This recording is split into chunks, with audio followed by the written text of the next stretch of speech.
Bienvenidos a este primer experimento de clases en línea a partir de la contingencia a través de este canal en YouTube que se denomina Rolando la Historia. A falta de un mejor nombre, de momento no se me ocurrió otro mejor. Mi nombre es Rolando Rodríguez, el profe Rolas, para quienes no me conocen. Este material está especialmente diseñado para los alumnos de la Preparatoria Emiliano Zapata de la UAP, pero estará públicamente en el canal, donde estaremos abordando temas sobre historia de México. También una disculpa por tardarme en subir el material, pero estuvimos diseñando varios recursos didácticos que contemplan una guía, las actividades que estarán en plataforma y más adelante tendremos una sesión en vivo para aclarar y discutir los temas y las actividades, pero sobre eso hablaremos al final de este video. En esta ocasión, para el periodo que nos corresponde, que es donde abordaremos los proyectos liberal y conservador entre el periodo de 1821 y 1853, nos va a acompañar de fondo Beethoven. La tercera sinfonía en particular, denominada la Heroica, que originalmente Beethoven dedicó a Napoleón Bonaparte entre 1803 y 1804. Más adelante, cuando Napoleón se corona emperador, le va a quitar la dedicatoria. Pero Napoleón es un personaje muy emblemático. Seguramente lo escucharon muchos de los protagonistas de los temas que vamos a ver en este momento, en el siglo XIX. Es la transición entre la música clásica y el romanticismo. Además, la libertad es uno de los temas que siempre toca como elemento central en sus obras. Por eso es importante y por eso lo escogimos para acompañarnos en esta ocasión. Bien, ahora, sobre el periodo, bueno, primero hay que comentar que es una época, un periodo que no ha sido muy bien abordado por los historiadores. Hay muy poca información, casi no les gusta entrar en este periodo de México que va de 1821 a 1855.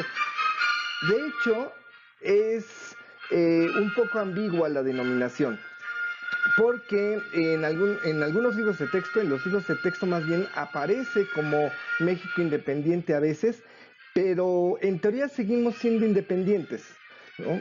La otra denominación que se utiliza es el de periodo o época de Santana, aunque Santana no fue líder dominante en todo este periodo. Vamos a ver que hay otros personajes que también aportan o rigen algunas partes del periodo, ¿no? Este periodo que va de 1821 con la consumación de la independencia con Iturbide hasta la caída propiamente de Antonio López de Santa Anna con la revolución de Ayutla en 1855. Lo que vamos a ver caracterizando este periodo es que se van alternando precisamente estos proyectos conservador y liberal. Vamos a tener un primer periodo, un primer momento dominado por el imperio de Iturbide, lo que se denomina el primer imperio. El segundo imperio va a ser el de Maximiliano más adelante. Y después aparece la primera República Federal, que ya sería el primer gobierno de corte liberal con la Constitución de 1824, que establece precisamente este sistema federal. Y acompañado después, completado por las reformas que hace Valentín Gómez Farías en 1833, abordando los temas que no desarrollaron las leyes de 1824, la Constitución Federal de 1824. A partir de 1835 hasta 1846, vamos a tener un régimen centralista, primero con un marco legal establecido por las 7 leyes constitucionales, precisamente en ese año, 1835, y luego las bases orgánicas de 1842, que los dos establecen una república centralista. Es un proyecto conservador. Y en 1846, a través de un acta constitutiva, se restablece nuevamente el sistema federal que ya había convocado, que ya había sido electo en la Constitución de 1824. Para 1853 regresa por última ocasión Santana a su último periodo de gobierno, pero establece un sistema dictatorial que termina por disolver los otros poderes. Entonces nuevamente aquí vemos un proyecto de corte conservador hasta que finalmente lo derrota la Revolución de Ayutla, con el levantamiento que comienza en 1853, con el plan, hasta 1855. Después de ese momento ya empezaríamos a hablar del siguiente periodo, que sería la Reforma Liberal. Además, en este periodo es bastante conflictivo. Hay toda una serie de revueltas militares que van a estar acompañando todo este periodo, como la que caracterizó después del primer gobierno, de la primera presidencia en 1828. Hay un conflicto electoral que provoca toda esta revuelta militar que se va a desarrollar hasta 1835, prácticamente, 1833. Y además tenemos en medio toda esta serie de conflictos internacionales, de disputas con otros países que nos van a ir atacando. En primer lugar están la separación de Texas en 1836, la primera intervención francesa o la Guerra de los Pasteles en 1838-39 y finalmente la invasión norteamericana en 1846-1848. Y como les decía, además, no tenemos, no es solamente el periodo de Santana, ¿no? Vamos a tener en primer lugar eh, una monarquía donde Iturbide es el personaje central, después una presidencia donde aparece la figura de Guadalupe Victoria, entonces esos dos personajes son los que rigen el poder antes que Santana. A partir de 1836, después de esta revuelta militar, entonces sí, ya propiamente empezaríamos a hablar de la época de Santana, donde Santana dirige los hilos de toda la política nacional, detrás o al frente de algunos levantamientos militares, a veces como presidente, pero en algunas otras ocasiones dejando que alguien más gobierne. Pero Santana siempre presente hasta 1855, donde finalmente la revuelta de Ayutla, de los liberales de Ayutla, lo derroca.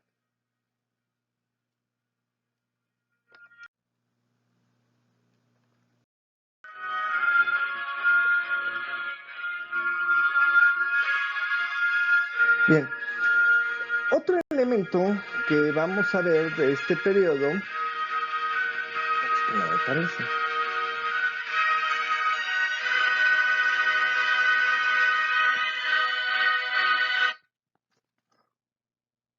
Hasta que se le ocurra.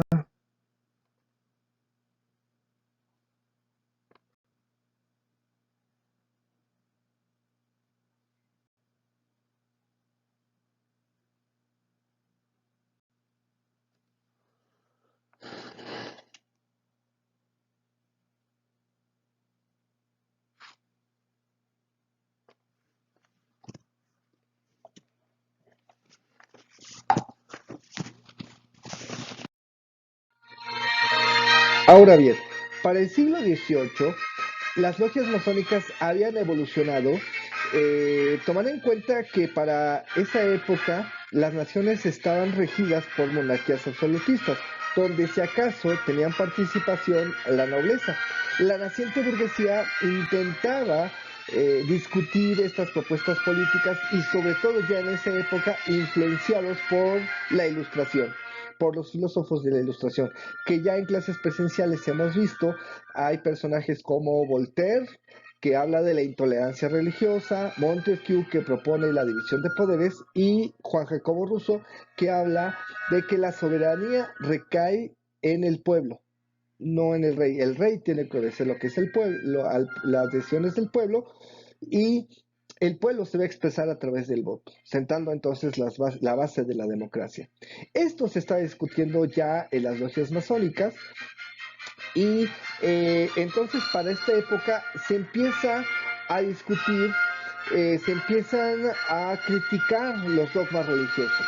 De ahí que entre en confrontación, sobre todo con la Iglesia Católica, y entonces empiezan a ser perseguidos por la Santa Inquisición. Por lo tanto, el nivel de secrecía se hace cada vez más estricto, porque muchos de sus miembros podían ser acusados y procesados por la Santa Inquisición. Se enfatiza entonces esta situación de sociedades secretas y además se empieza a discutir muchas cuestiones sobre la ciencia, la filosofía, la literatura y, por supuesto, los proyectos políticos emanados de la Ilustración. Por lo tanto, también empiezan a criticar el absolutismo. Y entonces ya tienen ahí dos enemigos importantes, la Iglesia Católica y los reyes absolutistas. Por esa razón es que, les decía, se intensifica este nivel de secrecía. Pero además sirvieron como difusión de ideas políticas. Muchos de estos personajes van a participar en las revoluciones liberales de ese siglo y del siguiente, ¿no? Ahí van a aparecer, van a tener presencia importante en la Revolución Norteamericana o la independencia de las 13 colonias inglesas, en la Revolución Francesa y, por supuesto, en las guerras de independencia de las naciones iberoamericanas. Y más adelante, por ejemplo, en las revoluciones liberales de 1830, 1840, después de Napoleón Bonaparte, cuando se empieza a discutir los nuevos proyectos de nación y terminan por incidir en la disolución de las monarquías absolutas. En algunos casos se convierten en monarquías constitucionales, pero en otros casos también hacen que las naciones se conviertan en repúblicas, ¿no? Y su influencia, les decía, se nota a través de los protagonistas de esas revoluciones, ¿no? Thomas Jefferson, Benjamin Franklin eran masones y van a tener una influencia determinante sobre la Constitución de Estados Unidos de 1787. Y por supuesto, los clubes y los partidos que van a participar en la Revolución Francesa, en los partidos girondinos y jacobinos.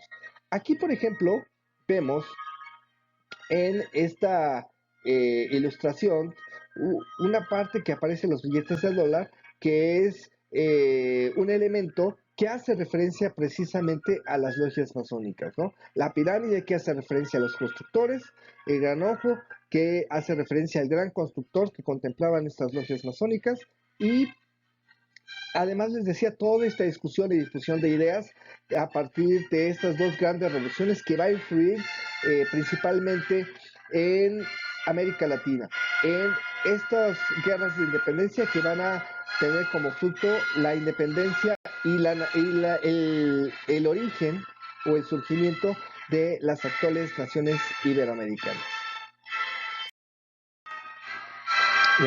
En el caso de México, precisamente van a ser estas logias masónicas las donde se van a empezar a discutir los proyectos políticos, porque no había partidos, ¿no?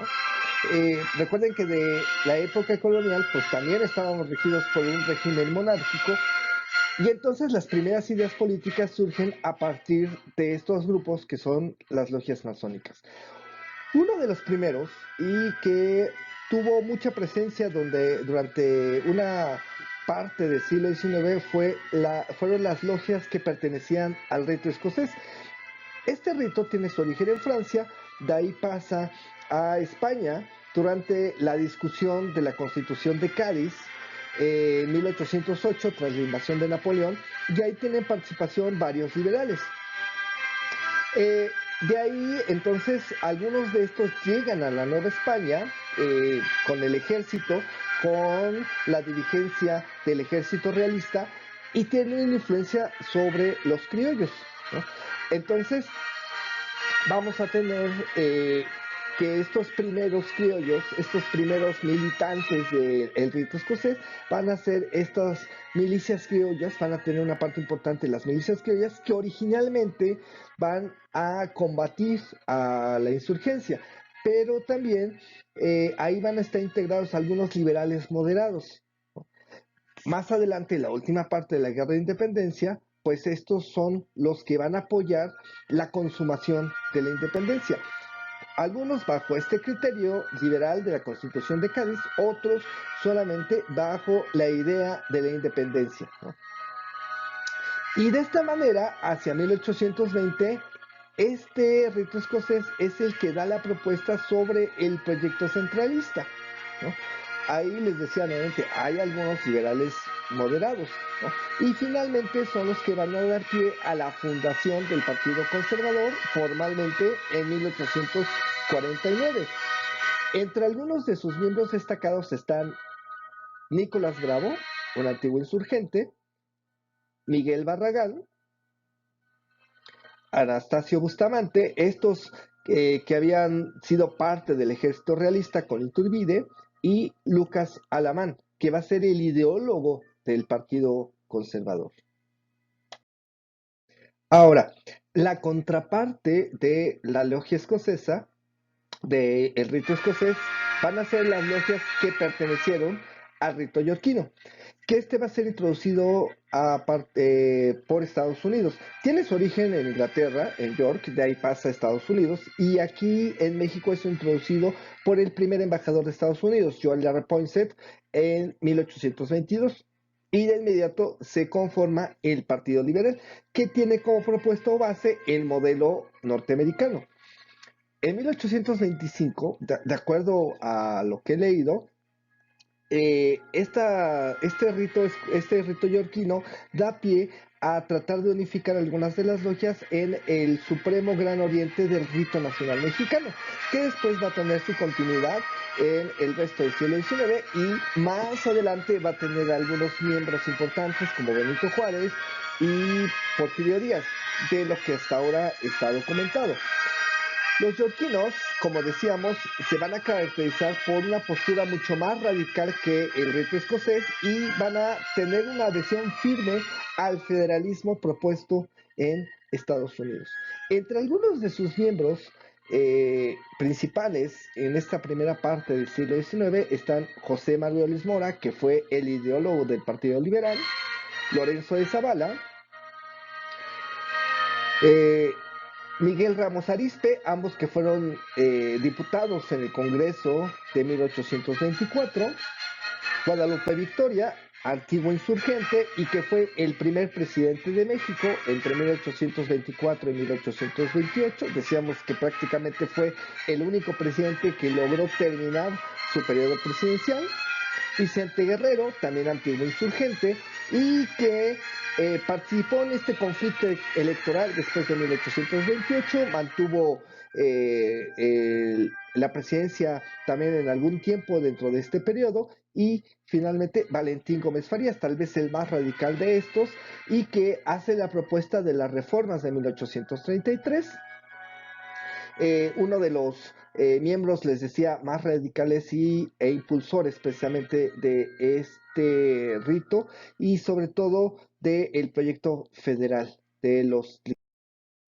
Ahora, hablar de las logias masónicas, de la participación de las logias masónicas en esta época, es un tanto complicado. Hay muy poca bibliografía y hay muchos mitos alrededor entre el nivel de secrecía que mantienen estas organizaciones y el miedo que a veces da abordar este tema, porque les decía, todavía es un poco como tabú y ha sido mal abordado en realidad. eh, He encontrado algunos detalles. De entrada, si hay una participación, sí hay que reconocer, hay una participación en la primera organización y las propuestas originales de estas dos tendencias, liberales y conservadores, pero no es tanto como nos pintan.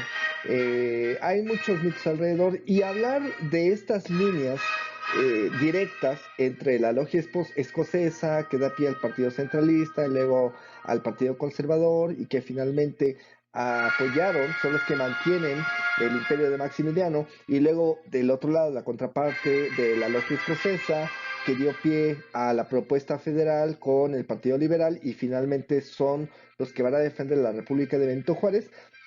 Es un poco simplista. En realidad es más complicado que eso. Ahí les decía que reconocer este primer impulso que da las propuestas políticas, pero es mucho más complejo. Traté de explicarlo en la... Bien, les decía, no, es un poco complicado, en realidad no es tan simple como la línea directa que ya habíamos visto anteriormente. De acuerdo a algunos de los artículos a los que accedí, a los que pude leer, ciertamente, les decía, hay un impulso importante de las logias masónicas, pero en la medida en que los partidos se van consolidando, las logias ya no tienen una participación tan directa, porque hay que tomar en cuenta que ni todas las militantes o miembros de las logias son militantes de los partidos políticos, ni todos los miembros de los partidos políticos van a pertenecer a una logia. Les decía, de ahí eso hay que tomarlo en cuenta. Además de que dentro de las logias también hay diversidad de opiniones y no siempre coinciden con estas líneas directas que hemos mencionado, ¿no? Si bien habíamos mencionado, en el caso del rito yorquino, va a dar pie después a el rito nacional mexicano y van a estar íntimamente relacionados con el Partido Liberal, que tiene su fundación en 1822,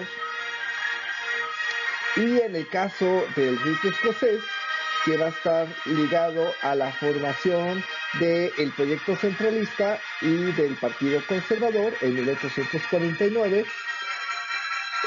Cuando se forma el rito nacional, inclusive hay coincidencia con algunos miembros del partido escocés que también son liberales moderados. Y además la postura más radical, más reaccionaria del Partido Conservador no viene precisamente del rito escocés, sino que también hay otras organizaciones. Está la Orden de Guadalupe, que tiene tres momentos importantes y son los que van a, sobre todo, sostener o proponer el proyecto de una monarquía. La Orden de Guadalupe tiene tres momentos importantes. Entre 1822 y 1823, con Iturbide, entre 1853 y 1855, cuando la reinstala Santana en su último periodo de gobierno, y luego entre 1863 y 67 con Maximiliano, ¿no? Y por supuesto, la otra contraparte, que es la más radical, la del Partido Liberal, sí tiene una relación más íntima con el rito yorquino y el rito nacional mexicano. Pero les decía, no son necesariamente coincidentes, no son necesariamente, tenemos que tener estas dos líneas. Lo central van a ser las propuestas que sí emanan de estos partidos, del Partido Liberal con el proyecto federalista, que van a tener su preferencia en distintos momentos, 1824, 28, 33, 46 y 55, 54 con el Plan de Ayutla, 57 con la Constitución Liberal y finalmente en el triunfo de 1867. Y de parte del Partido Conservador que tienen esta propuesta del centralismo en 1835, 42 con las dos constituciones conservadoras, 1853 con el ascenso de Santana nuevamente, 1859 con la reacción a la constitución del 57 de los liberales con el plan de Tacubaya y 1864 con la llegada de Maximiliano, aunque el mismo Maximiliano no coincidía necesariamente con estas propuestas. Y repito, no necesariamente tiene que estar ligado con estas logias. Hay un primer impulso, pero después cada partido va teniendo su propio desarrollo y se va separando un poco de las logias. E insisto, no todos los miembros de las logias pertenecían a los partidos, ni todos los miembros del partido, ni todos los militantes de los partidos políticos pertenecían a estas logias. Se van a ir separando posteriormente también estos proyectos y el desarrollo de la evolución de estas organizaciones. Bien, dicho lo anterior, entonces vamos a concentrarnos más bien en las propuestas de los partidos políticos, que necesariamente emanan primero de las logias, como ya les comentado, pero se van desarrollando mucho más dentro de los partidos políticos, ¿no? La propuesta en el caso de los liberales, decíamos, es el federalismo, el modelo que tiene los Estados Unidos, introducido a partir de la logia yorquina y luego de el rito nacional mexicano. Bueno, en este caso, ellos proponen el modelo de una república federal, la Federación de Estados. Recordemos, este modelo lo toman de Estados Unidos, porque en su origen, recordemos que son 13 colonias distintas, con características diferentes y con su propia organización cada una. Entonces, a partir de la independencia, estas colonias, cada una de estas colonias se convierte en un estado. Eso es lo que contempla este modelo. Y este sistema propone que cada estado tenga su propio sistema de gobierno, pero se van a unir en una federación. Es decir, cada gobierno va a considerar su soberanía. Eso quiere decir que tiene la facultad de tener su propio gobierno. Este es el modelo que ha regido hasta hoy en día. ¿Sí? En el caso del centralismo, lo que ellos proponían es una república unitaria o centralista, es decir, todo depende del centro. Por lo tanto, en ese modelo se va a suprimir la soberanía de cada estado. Todo se va a manejar desde la capital, desde el centro. Ese es el modelo que proponen desde el centralismo los.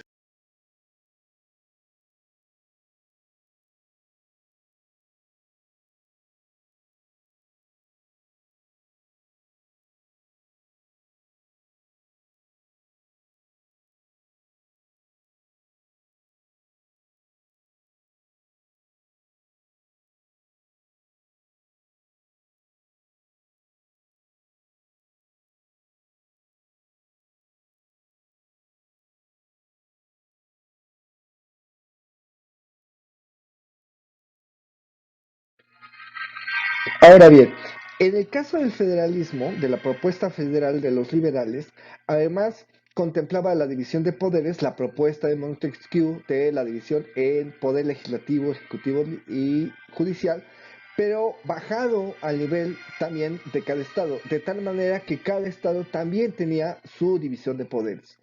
En el caso del poder ejecutivo estaba representado por un gobernador electo localmente, el legislativo por un congreso local que podía emitir leyes locales y un poder judicial local, una Suprema Corte de Justicia de cada estado. En contraparte, la propuesta centralista de los conservadores proponía que el poder local estuviera sometido al poder nacional para no generar precisamente esta contraparte del poder. El poder ejecutivo estaría representado por gobernadores, pero estos tenían que ser nombrados desde el poder nacional para cada provincia, que era como se designaba en el sistema centralista. Ahí no eran estados, eran provincias, ¿no? Y estos eran nombrados por el presidente y el Congreso Nacional para dirigir cada provincia.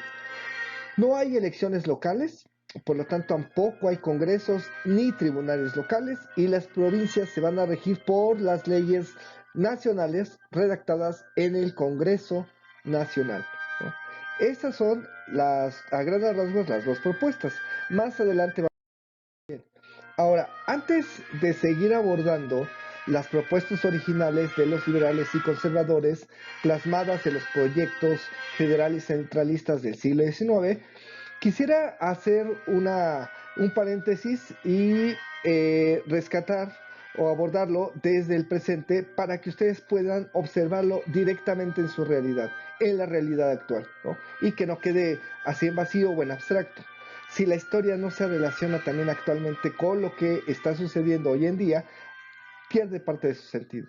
Y con el fin les decía que ustedes lo pueden observar directamente en su realidad, dada la propuesta que ahora tenemos en la constitución actual de un sistema federal, vamos a tratar de desglosar cómo funciona este.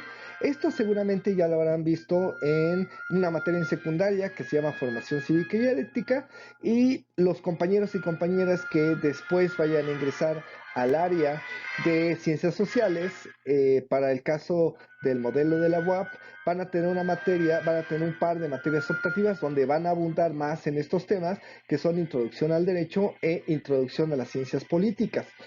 Aquí solamente esbozaremos algunas cosas a grandes rasgos. Y por supuesto ustedes, si tienen más conocimiento, porque yo no soy abogado, no soy especialista, pero si ustedes tienen más conocimientos, pueden aportar o inclusive corregir parte de esta información, lo pueden hacer a través de los comentarios. Bien, a grandes rasgos. Actualmente en nuestra constitución está contemplada el sistema federal, el nivel nacional, el nivel estatal y el nivel municipal. Como todos sabemos, el nivel federal, perdón, está regido por la Constitución Política de los Estados Unidos Mexicanos. Vean, observen que el nombre oficial de México es Estados Unidos Mexicanos, contemplando este modelo que surgió en Estados Unidos, esta propuesta federal, ¿no? Son estados que están integrados en una federación. Bueno, el nivel estatal está regido por la constitución política de cada uno de los estados de la República. En el caso de Puebla, es la constitución política del Estado libre y soberano de Puebla. Y el nivel municipal está regido por las leyes estatales. Desgloso el sistema y las divisiones de poderes en la siguiente diapositiva. Bien, ahora intentaré explicar a detalle más o menos estos niveles y las características. Para todo esto tuvieron que pasar muchos movimientos, muchas luchas políticas, las propuestas en cada una de las constituciones, hasta la de 1917, que por supuesto también ha tenido algunos cambios en todo este trayecto debido a los movimientos sociales y lo que se ha propuesto y se ha modificado a partir de las propuestas de los congresos y los partidos políticos actuales.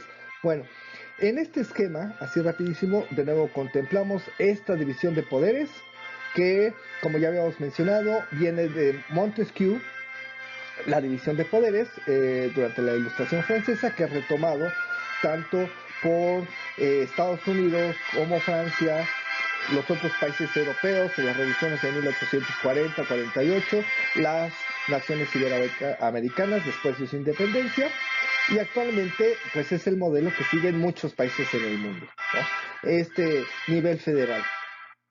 Bueno, en el caso del nivel federal, del sistema federal, el nivel federal está dividido en los tres poderes. El poder ejecutivo representado por un presidente electo y los secretarios de Estado.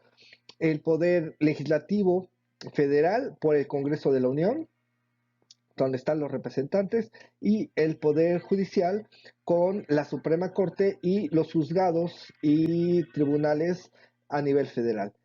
Y en el nivel estatal también encontramos una división de poderes, Poder Ejecutivo Estatal con el gobernador y los secretarios de Estado, el Poder Legislativo Estatal con un Congreso de cada Estado, y el poder Judicial Estatal con la Suprema Corte de Justicia de cada Estado y los juzgados estatales.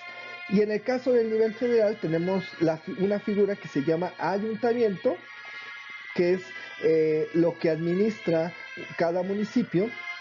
Esta solamente tiene una función administrativa, no hay ahí división de poderes, no hay poder legislativo municipal, ni poder judicial estatal, municipal, perdón, sino que está organizado a través de la figura del presidente municipal, los secretarios y direcciones de cada municipio, y el cabildo, donde están los regidores, que son también representantes, pero a nivel municipal.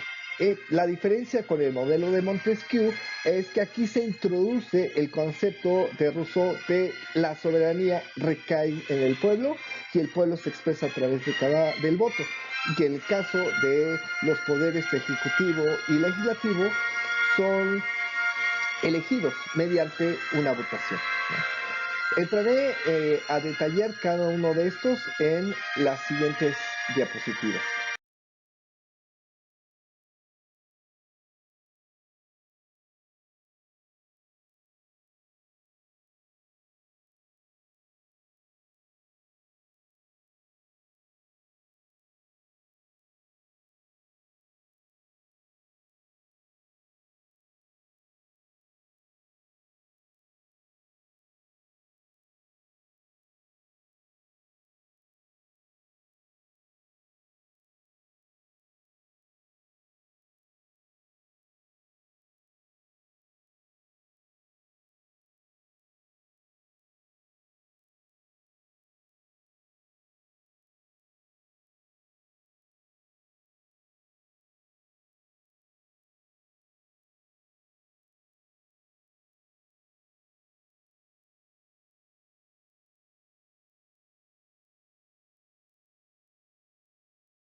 Ahora, les presento aquí un esquema rapidísimo del Poder Judicial que saqué de la página de la Suprema Corte de Justicia para que ustedes puedan ver más o menos cómo se desglosa. Les decía, contempla, además de la Suprema Corte de Justicia de la Nación, tribunales colegiados de circuito, tribunales unitarios de circuito y juzgados de distrito.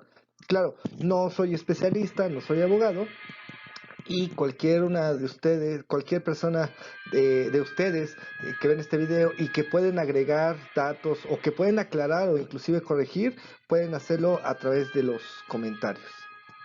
El caso es que en este caso les decía, no atienden cualquier asunto, sino generalmente emanan o ya sea de controversias constitucionales, que es lo que atiende la Suprema Corte de Justicia, o de delitos federales o de juicios que emanan del poder estatal, que son los que atienden cosas más cercanas a nosotros como ciudadanos. En el caso del nivel estatal, tenemos también división de poderes. El poder ejecutivo estatal está representado por el gobernador y las secretarías de Estado. Ya sabemos, la sede de el Poder Ejecutivo Estatal, en el caso de Puebla, se encuentra en Casaguayo, que seguramente varios de ustedes recuerdan porque fueron a esta gran manifestación en marzo pasado, en frente de Casaguayo. Y el poder legislativo estatal se encuentra en el Congreso del Estado. La sede está ubicada sobre la 5 Oriente, entre 5 Poniente, entre 16 de septiembre y la 3 Sur. Ahí está el Congreso del Estado en el caso de Puebla, conformado únicamente por la Cámara de Diputados. Ahí no hay senadores, solamente son representantes de la población. Hay un diferendo de la jurisdicción entre el distrito a nivel federal y el distrito a nivel estatal, pero igual contemplan cierto número de habitantes, ¿no? En el caso del Congreso del Estado está conformado por 41 diputados, ¿sí? 26 de representación por mayoría relativa, es decir, los que ganan las elecciones, y los otros 15 son de representación plurinominal, ¿no? Y finalmente el poder ejecutivo, el poder judicial estatal, presidido por la Suprema Corte de Justicia del Estado, cuya sede se encuentra en la esquina de un edificio que se llamaba originalmente el Colegio de San Pantaleón. Este Colegio de San Pantaleón conformaba uno de los 4 colegios que conformaban los colegios palafoxianos, los que creó Juan de Palafox en el siglo XVII. En el siglo XVIII se integra este último, que es Juan de Palafox, que es toda esta cuadra que está sobre la 5 Oriente, entre la 2 Sur y la 16 de septiembre. Exactamente en la esquina se encuentra el Colegio de San Pantaleón. Para mayor referencia, está en contraesquina de los Churros, ¿no? Bueno, además, la Suprema Corte de Justicia del Estado contempla otros juzgados estatales que estos sí consideran los asuntos que tienen que ver más con nuestra vida cotidiana. Les presento el esquema en la siguiente diapositiva. Acá vemos un esquema de cómo está conformado el Poder Judicial del Estado. Y como ustedes podrán ver, entonces acá ya tenemos salas que contemplan varios asuntos que están más relacionados con nuestra vida cotidiana, ¿no? Juzgados en materia civil, penal, mercantil, familiar, etcétera. Decíamos, la sede de la Suprema Corte de Justicia del Estado se encuentra en el Colegio de San Pantaleón, y la mayor parte de esos juzgados actualmente se encuentran en Ciudad Judicial. En el caso de las salas penales, estas tienen que estar cerca de la penitenciaría, en este caso en San Miguel, en la penitenciaría de San Miguel. Pero les decía, la esencia es que en este caso pues, se atienden cosas más cercanas a nosotros, delitos más comunes, y el Poder Judicial Federal ya contempla otros asuntos en otra instancia.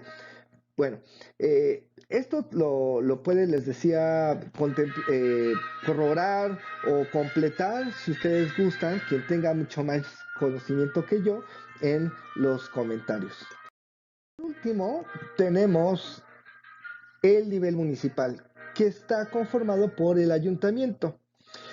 Esta figura, de hecho, aparece aquí en la época colonial, data de la legislación española, donde ahí se contemplaba una junta de la gente que habitaba las villas o las ciudades. Y pasa aquí en la época colonial dentro del sistema novohispano. Estaba dirigido por un alcalde menor que era nombrado de la audiencia por la nobleza y el resto por el cabildo, que estaba conformado por regidores que eran los representantes de la población y generalmente pues era una oligarquía, es decir, los grandes terratenientes, los grandes comerciantes que habitaban una ciudad y participaban. Pero esa era la única instancia que en la legislación española realmente podía participar la población. De hecho, en esta instancia, esta figura de cabildo, pues se hablaba como la República de Españoles, ¿no? Porque ahí realmente participaba cierto número de habitantes. Decíamos, era una oligarquía, pero podían participar. De tal manera que en el caso del ayuntamiento actualmente, pues también hay cierta representación. Y además eso hizo que en el caso de España, pues se considerara al ayuntamiento como la fuente de la soberanía cuando la invasión española de Napoleón en España en 1808, porque al faltar el rey, y de acuerdo a lo que proponía Rousseau, que la soberanía recaía en el pueblo y la única representación del pueblo en ese entonces eran los ayuntamientos, se consideraron entonces los ayuntamientos como representantes auténticos de la población. Bueno, actualmente en nuestra legislación, el poder municipal, el nivel municipal y el ayuntamiento está considerado dentro del artículo 115, el del municipio libre en la Constitución Federal, y está representada a través de dos figuras: el presidente municipal, con las secretarías y las direcciones municipales que él nombra, y el cabildo, donde hay regidores que son representantes también a partir de varios partidos políticos que ganan una votación, ¿no? Ahora, hay que aclarar, en este poder municipal solamente, digamos, equivaldría a un poder ejecutivo, solamente tiene funciones administrativas que tienen que ver con la situación de cada ciudad, ¿no? Alumbrado, pavimentación, orden público, pero solamente a nivel de cada ciudad o de cada municipio, ¿no? No están considerados ni poder legislativo, el municipio se rige por las leyes estatales, ni poder judicial, no hay poder judicial a nivel municipal. Les presento en la siguiente diapositiva un esquema rapidísimo de cómo está organizado el ayuntamiento en el caso de la ciudad de Puebla. Bien, este es más o menos un esquema donde vemos que está el ayuntamiento, en el caso de la ciudad de Puebla, está el presidente municipal, la presidencia municipal, hay una sindicatura que es como el abogado del ayuntamiento, está el tesorero también, y los regidores, donde están congregados en el cabildo. Y les decía, hay representantes también de algunos otros partidos que son electos a través de una votación cada 3 años. Bueno, este les decía grandes rasgos y repito, insisto en si alguien tiene mucha más información, quiere aportar a este video o corregir algunos datos, puede hacerlo a través de los comentarios. Y además, ustedes si tienen interés pueden consultar las páginas oficiales en cada una de estas instancias de gobierno para que puedan tener mayor información, más idea de cómo funciona, cuáles son sus atribuciones y puedan ver además a través de esto cómo impacta directamente un sistema federal en nuestra vida cotidiana. Esa es la función en esta última sección. Bien, por el momento vamos a dejar este asunto aquí. En el siguiente video continuaremos viendo cuáles son las propuestas de los liberales y conservadores aterrizados en este periodo, qué es lo que proponían originalmente, para que después nos permita desglosar ya los acontecimientos en particular de este periodo que va de 1821 a 1855, que hemos denominado periodo anárquico.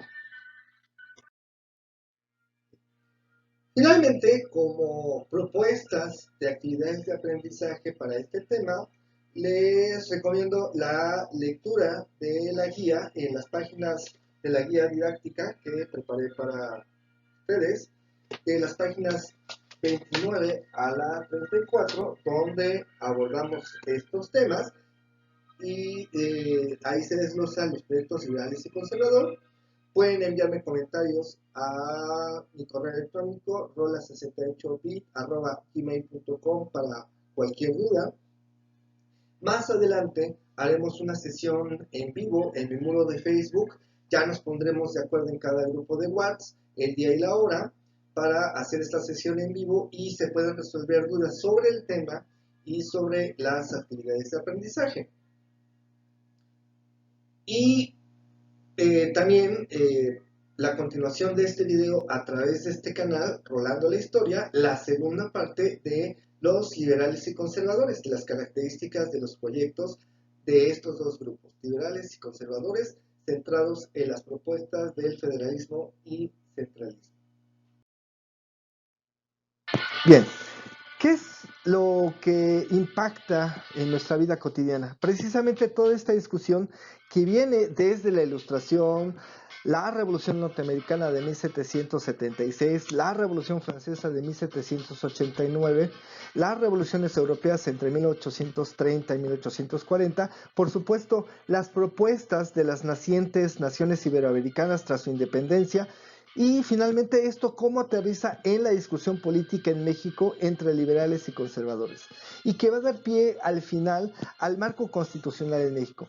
¿Qué es lo que están discutiendo en este momento todos los liberales? ¿Cómo introducir, por ejemplo, las libertades personales, la división de poderes en los sistemas de gobierno, el derecho de los ciudadanos a participar en la actividad política y la libertad económica? Todo esto, les decía, va a ser parte de la discusión entre liberales y conservadores en sus proyectos federal y centralista, y que finalmente van a aterrizar en todos nuestros marcos constitucionales, como el de la Constitución actual, que a decir de ella, actualmente somos un sistema de una república federal, representativa y popular, y a nosotros lo que nos queda es ejercerlo.